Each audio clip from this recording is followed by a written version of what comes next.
Okay, let's see. We got through all of this. We got through these, all of this, right? Got through Bigfoot. Did we stop here? Awesome. Yeah, we got through all of the whole family tree, right? Okay. Monkeys can't fly.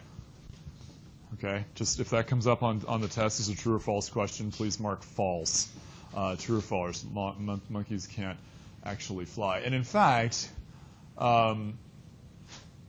the sort of imagined flying monkeys from the Wizard of Oz go against the scientific evidence in one sense, beyond the fact that monkeys can't fly, and that is that all tetrapods that are capable of flight do so how? With their forelimbs, meaning fore, F-O-R-E, the ones that are in front. So the only flying tetrapods are what? Flying squirrels only glide, so they're not actual flyers. I wasn't talking about them. Bats and birds, thank you. Yes. Bats and birds are flying tetrapods. Remember, tetrapod only means a creature that has 4 limbs. The creatures that fly with wings on their backs, like these monkeys, are what?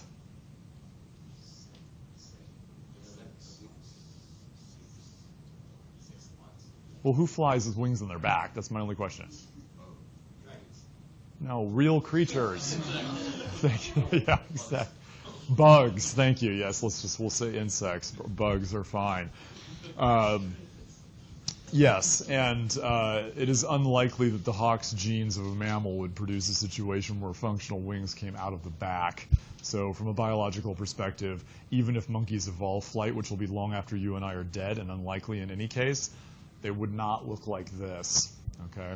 But people tend to imagine fantastic flying organisms of higher orders as fitting this pattern, right? Angels fly the same way, incidentally. It's kind of an interesting fact. But another deviation between science and religion, I guess. I don't know. The Wizard of Oz isn't quite religion, but I guess in some sense. Maybe it is for some people. I don't know.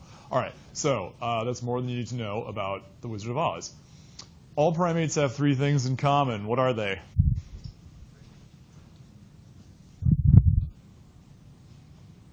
They're all on exhibit here. They don't all have color vision. Grasping hands, not opposable thumbs. That's the first one. Not all primates have opposable thumbs. We have the most opposable thumb. What else? Yeah, we have forward-facing eyes. And we have a big brain for our body size.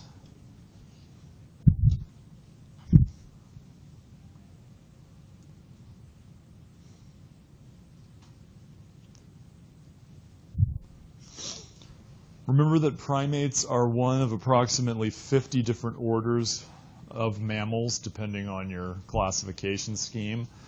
We have a sort of grocery list of characteristics that we have in common. We don't have sort of one thing that makes us primates, absolutely. It's like a group of stuff. And that's true for all classified taxa, but sometimes you can look at a taxon and one single characteristic will give it away, like bats, right? Bats are flying mammals. That's like the end of the story, right? That single characteristic will tell you that if you have a flying mammal, you have a bat, right? That's not really true with primates. Some of these characteristics can also be found in other organisms, but altogether you don't find them in anything but primates. And there's some others besides this that are quite common in the order. We'll talk a little bit about them. I told you monkeys can't fly. This is the closest thing to a flying monkey. This is a squirrel monkey and her baby riding on her back, jumping from one tree to another. But it looks like she's flying. It looks like she's flying a little bit.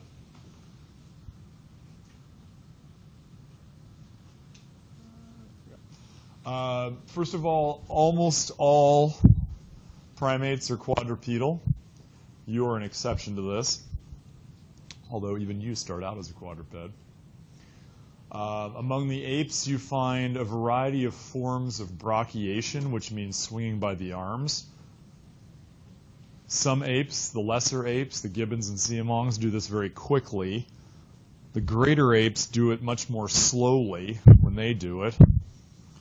And like running around on all fours, this tends to be something humans are more adept at when they are younger.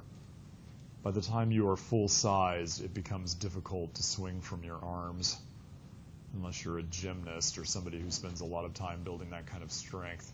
We get a little too heavy as we get bigger and older. Prehensile tails among some platyrrhines aid locomotion.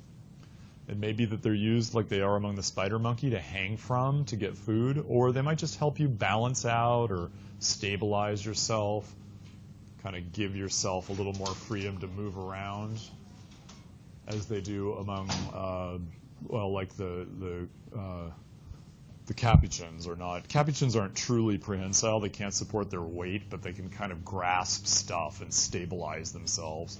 So they're semi-prehensile. Let's stop there. It's 1:25. So, yeah, I can, sure.